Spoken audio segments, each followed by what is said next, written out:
The discovery at Wolu is really exciting because it's not often that you get a situation where you find mineralisation at surface, historical mining nearby, there hasn't been any drilling in the district, and our expert geologists, the guys who are specialists in these type of rocks, they it's not often you're able to kind of walk up to a rock like that and just find it without any scientific testing up until this point.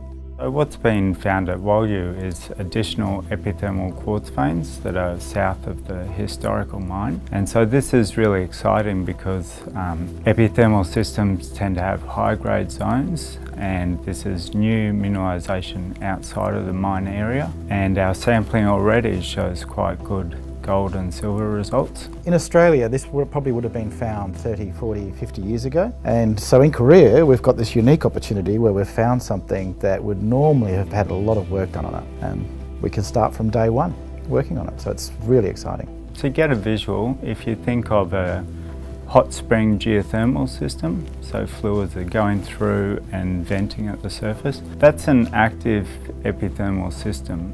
And so when the veins precipitate out the minerals, gold and silver and quartz, they have different textures depending on where they are in the system. And so that's really important because then that basically gives us a roadmap to show us where we are in the system. And then from that, we can better target the really high-grade bonanza zones. The new veins that are found to the south is proof that there's additional mineralisation outside of the mine. So that gives us a higher level of confidence that we can find additional veins within the broader district, like Hishikari, where there's a number of veins that make up that system. So we're quite excited to keep working on Wolu, on the immediate veins that we know of, and then pushing out through the district to find more. Typically, investors expect when people first go offshore that it's very much a greenfield sort of exploration thing where you're starting from scratch, you're a long way from mining and so on. The opportunity we have in Korea is a unique one in that a big part of our portfolio is actually a lot of decommissioned gold mines which were shut in previous decades because of the gold price or some other technical issues. Perhaps they couldn't pump water fast enough back in those days because they didn't have the pumping technology. And so we can see the opportunity to reopen these mines. So really the opportunity in Korea is one where we should be able to get mining much faster than is perhaps typical for an offshore play.